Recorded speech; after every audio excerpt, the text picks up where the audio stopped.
ଫକୀର ବେଶକୁ ଧରି ପ୍ରବେଶ ହୋଇଲେ। ରାଜନ ଦେଖି ପ୍ରଣାମ କରନ୍ତି କହିଲେ, ପୁତ୍ର ପାଇଁ ରାଜନ ତୁ କରିଅଛୁ ଚିନ୍ତା।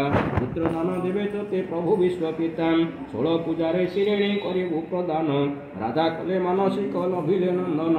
ନିଶ୍ଚୟ ମୁଁ ପୂଜା ଦେବେ କରୁଅଛି ସତ୍ୟ। ପ୍ରଭୁଙ୍କ ନାମକୁ ମୁହିଁ କରିବି ବିଖ୍ୟାତ। କଲ୍ୟାଣ କର ଫକୀର ଅନ୍ତର୍ଧ୍ୟାନ ହେଲେ। ପୂଜା ବିଧି ବ୍ରାହ୍ମଣକୁ ରାଜନ ପୁଛିଲେ। ବିଚିତ୍ର ଗହନ କଥା ସତ୍ୟ ବୀର ପୂଜା। ପୁତ୍ର ଲାଭ ପାଇଁ ନିଜେ ଉଡ଼ାଇବ ଧ୍ୱଜା। ଶୁଣିଛି ଫକୀର ଜଣେ ମୋତେ କହୁଥିଲେ, ଏପରି ପୂଜା ଦ୍ରବ୍ୟ ସେ ବିଦେଶରୁ ଆଣିଲେ। ପୁରୋହିତ କହୁଛନ୍ତି ପୂଜାର ସମ୍ଭାର। ପ୍ରଥମରୁ ମହାରାଜା ଆୟୋଜନ କର। ସୁବର୍ଣ୍ଣ ଆସ୍ଥାନ ପୁଣି ସୁବର୍ଣ୍ଣର ତୀର। ସୁବର୍ଣ୍ଣ ଅଙ୍ଗୁରେ ଗୋଟ ଘଟ ଥିବ ତା ସଙ୍ଗର। କେଉଁଠି ଏ ଦ୍ରବ୍ୟ ସବୁ ମିଳିବ ଗୋସାଇଁ? ପୁଛନ୍ତି କହିଲେ ପୁରୋହିତ ହସି ଦେଇ। ତୁମ୍ଭ ରାଜ୍ୟ ସଦାନନ୍ଦ ସୌଦାଗର ଅଛି। ଆଣିପାରିବ ସେ ନିଶ୍ଚୟ ଅନ୍ୟ ରାଜ୍ୟ ବାଛି। ବିଳମ୍ବ ନ କରି ସୌଦାଗର ଡାକାଇଲେ। ଘଟ ସିଂହାସନ କଥା ପ୍ରକାଶ କରିଲେ। ମାଣିକ୍ୟ ନଗରେ ଅଛି ବୋଲି ଶୁଣିଥିଲି। ସତ୍ୟ ପୀର ପୂଜା ପାଇଁ ତୁମ୍ଭକୁ କହିଲି। ଯେତେ ଇଚ୍ଛା ଧନ ଦେ ନେଇ କର ହେ ଗମନ। ଆନନ୍ଦରେ ସଦାନନ୍ଦ କରିଲେ ପ୍ରଣାମ। ଟଙ୍କା ନେଇ ନିଜ ପୁରେ ହୋଇଲେ ପ୍ରବେଶ। ସାଧବାଣୀ ଆଗେ କଥା କରିଲେ ପ୍ରକାଶ। ବିଦେଶକୁ ଯାଇ 3 ପିଅର ମୋହର। ଜୀବନରେ କେତେ ସେହୁ ହେଲେ ହରବର। ସାଧବାଣୀ ମନେ ଏକ କଥାକୁ ପାଞ୍ଚିଲା। କର୍ଣ୍ଣ ପାଶେ ଚୁପି ଚୁପି କଥା ସେ କହିଲା। ଟଙ୍କା ରଖି ଜଙ୍ଗଲକୁ କର ପଳାୟନ। କିଛି ଦିନ ପରେ ଭୁଲି ଯିବେ ସେ ରାଜନ।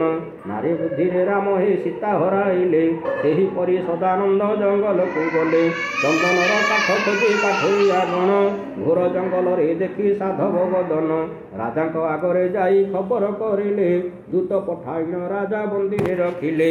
ସଦାନନ୍ଦଙ୍କର ନାରୀ ଥିଲେ ଗର୍ଭବାସ। ପୁତ୍ର ଜନ୍ମ କାଳେ କଲେ ଯେଉଁ ହେଲା 10 ମାସ। ପୁତ୍ର ନାମ ଗୋଟି ତାର ଦେଲେ ଜୟାନନ୍ଦ। ପ୍ରତିପଦିନରୁ ବଢ଼େ ଯେହ୍ନେ ପୂର୍ଣ୍ଣ ଚାନ୍ଦ। ପାଠ ପଢ଼ି 12 ବର୍ଷେ କଲା ପଦାର୍ପଣ। ଜନ୍ମ କାଳୁ ପିତା ମୁଖେ କରିଛି ଦର୍ଶନ। ଦିନେ ଦୁଃଖ ଭରେ ଡାକେ ଶୁଣ ଆଗ ମାତା। ଆଣ ବାବୁଆ ବୋଲିଣ କହୁଛନ୍ତି ଚାଟ। କାନ୍ଦ ନାହିଁ ଦୟାନନ୍ଦ କହିବି ସେ କଥା। ଧନ ଲୋଭ କରି ସବୁ ହେଲା ଅବ୍ୟବସ୍ଥା। ରାଜା ବନ୍ଦିଶାଳେ ଛନ୍ତେ ପିଅର ତୋର। କେବେ ସେ ଫେରିବେ ତାହା ଜାଣନ୍ତି ଈଶ୍ୱର।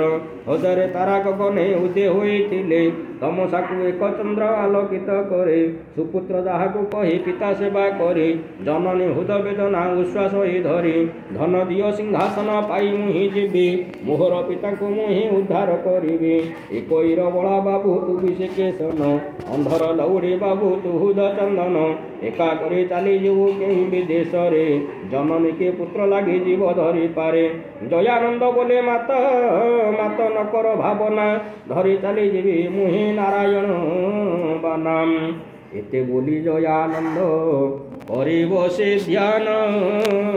ଫକୀର ରୂପରେ ପ୍ରଭୁ ଦେଲେ ଦର୍ଶନ। ନାରାୟଣ ବୋଲୁଛନ୍ତି ବାବୁ ମୋର ଶୁଣ। ବିଜୟ ରଥକୁ ମୁହିଁ କରୁଛି ପ୍ରଦାନ। କାମାକ୍ଷୀର ମନ୍ତ୍ର ତାକୁ ଶିଖାଇଣ ଦେଲେ। ମନ୍ତ୍ର ପଢ଼ି ଗଗନରେ ଉଡ଼ି ଯିବୁ ଭଲେ। ବିପଦ ପଡ଼ିଲେ ମୋତେ ସ୍ମରଣ କରିବୁ। ଶିରିଡ଼ି ମାନସ କରି ଦୁଃଖ ଏଡ଼ାଇବୁ। ପ୍ରଣାମ କରି ହେ ଜୟାନନ୍ଦ କରିଲା ଗମନ। ରଥ ଉଡ଼ି ଉଡ଼ି ଯାଏ ପବନ ସମାନ। ଜଙ୍ଗଲ 20 କ୍ରୋଶ ପରେ ଏକ ଗ୍ରାମ। ତାପରେ ଜଙ୍ଗଲ ଅଛି 15 କୁଶେଣ। ସେହି ଗ୍ରାମେ ଭାସିଆରା କରିଅଛି ଘର। 4 ପୁତ୍ର 1 କନ୍ୟା ଅଛନ୍ତି ତାହାର। 4 ବଧୂ ଅଛନ୍ତି ତା ଅପୂର୍ବ ସୁନ୍ଦରୀ। ରଙ୍ଗଲତା ଝିଅ ଦ୍ୱାର ଡକାୟତ କରି। କୁହୁକ ମନ୍ତ୍ରକୁ ସେହି କରିଛି ସାଧନ। ହାତ ଘଷି ଚାହିଁ ଦେଲେ ଭାସିଆର ଜାଣ। ବିଦେଶୀ ପୁରୁଷ ତାର ଘରକୁ ଆସନ୍ତି। ଧନ ରତ୍ନ ନେଇ ତାକୁ ଜୀବନେ ମାରନ୍ତି। ରଙ୍ଗଲତା ଅସ୍ତ୍ର ତାର ପୁରୁଷଙ୍କୁ ନେଇ। ରାତ୍ର ଅଧେ ତାର ଘରେ ନେଇ ସମର୍ପଇ। ଭଲ ଭଲ ଭୋଜନକୁ ପରସଇ ସେହି। ଶୟନ କାଳରେ ତାକୁ ଜୀବନେ ମାରଇ।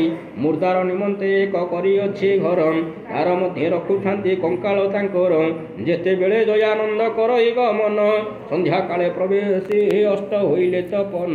ଜଙ୍ଗଲରେ ପଲ୍ଲୀଗ୍ରାମ ଦେଖି ଜୟାନନ୍ଦ। ଅବତରଣ କରିଲା ହୋଇଣ ଆନନ୍ଦ। ଏକଥାକୁ ଭାସିଆରା ମନ୍ତ୍ରରେ ଜାଣିଲା। ଧନ ନେବା ପାଇଁ ସେହି ଆଶା ବଳାଇଲା। ପୁତ୍ରମାନଙ୍କୁ ସେ ଡାକି ବୋଇଲା ବଚନ କୌଶଳେ ଘେନି ଆସ ଯୁବକ ବହନ। ହାସିଆର ପୁଅମାନେ ପ୍ରବେଶ ହୋଇଲେ ହାତ ଧରି ମିଛେ ମିଛେ କାନ୍ଦୁଛନ୍ତି ଭଲେ। ଏତେ ଦିନେ ଭିଣୋଇ ହେ ପଡ଼ିଗଲା ମୋ ମନେ ରଙ୍ଗଲତା କାନ୍ଦୁଅଛି ତୁମ୍ଭର ବିହୁନେ। ଚିହ୍ନି ପାରିବନି ତୁମ୍ଭେ ହୋଇଥିଲ ଛୋଟ ବିଭାଗର ହୋଇଥିଲା ଲାଗିଥିଲା ନାଟ। ଆମ୍ଭେ ଚାରି ଶଳା ତୁମ୍ଭ ଜୀବନର ବନ୍ଧୁ ତୁମ୍ଭ ବିନା ସବୁଦିନେ ଦୈବକୁ ନିନ୍ଦୁ। ଏତେ ଦିନେ ତୁମ୍ଭ ସହ ହୋଇଲା ମିଳନ ରଖିଲ ଆସି ତୁମ୍ଭେ ମୋ ଭଉଣୀ ଜୀବନ। ପଥ ଚାହିଁ ବସିଅଛି ତାର ପୁରେ ଯିବା ସମସ୍ତେ ମିଶିଣ ଆଜି ଆନନ୍ଦ କରିବା। ନ ବୁଝିଲା କୌଶଳ ଡାକେ ନାରାୟଣ ନିଶ୍ଚୟ କରିବୁ ତୁମ୍ଭେ ବିପଦ ତାରଣ। ହତ୍ୟା କରିବା ଘରକୁ ଡାକି ଡାକି ନେଲେ ଭଲ ଭଲ ମିଷ୍ଟାନ୍ନ ପରଶିଣ ଦେଲେ। ଉତ୍ତମ ସେଜ ସୁପାତି ପଲଙ୍କେ ବିଛାଇ ସଦାନନ୍ଦ ସାଧବଙ୍କୁ ଶୁଆଇଲେ ନେଇ।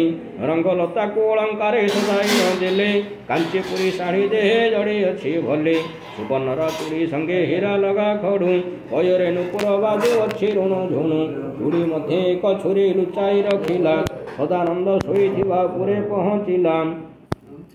ଅପୂର୍ବ ରୂପକୁ ଦେଖି ସଦାନନ୍ଦ ବୀର କନ୍ଦର୍ପ ବାଣରେ ସେହୁ ହେଲା ଜର ଜର। ନୟନର ବାଣେ ରଙ୍ଗ ମୋହିନୀଏ ମନ ବିଦେଶୀ ମାରି ହରିବା ପାଇଁ ତାର ଧନ। ବିଦେଶୀ ନାଗର କେତେ ଜୀବନେ ମାରିଛି ଦୟାନନ୍ଦ ଠାରେ ନେତ୍ର ରହିଗଲା ଲାଖି। ବିଚାର କରିଲା ମନେ ରଙ୍ଗଲତା ବସି ସ୍ୱାମୀ ବୋଲି କରିବି ମୁଁ ଏ ମଙ୍ଗଳ ନିଶି। ଆଉ ନ ମାରିବି ଏବେ ଯୁବକ ନାଗର ହାତ ଧରି ପଚାରିଲା ପରିଚୟ ତାର।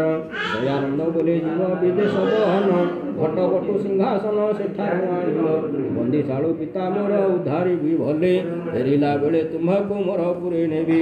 ସତ୍ୟ କରୁଅଛି ନିଶ୍ଚୟ ପଥେ ଆସିବି କହୁ କହୁ ଏହିପରି ନିଶି ଅବସାନ। ହାସିଆରା ପହଞ୍ଚିଲା ନେବା ପାଇଁ ଧନ ଜୀବନେ ବଞ୍ଚିଛି ଦେଖି ବିଦେଶୀ ନାଗର। ରଙ୍ଗଲତା ଡାକିଲାକୁ ତାର ନିଜ ଘର କି କରିଲୁ ଆଜ ତୋର ବିଗିଡ଼ିଲା ମୁଣ୍ଡ ଭାବି ପାରୁନାହିଁ ତୋତେ ଦେବେ କିସ ଦଣ୍ଡ। ରଙ୍ଗଲତା କହୁଅଛି ଶୁଣା ମୋ ପ୍ରିୟର ବିଦେଶରୁ ଆଣିବୁ ଏ ସିଂହାସନ ଧୀର।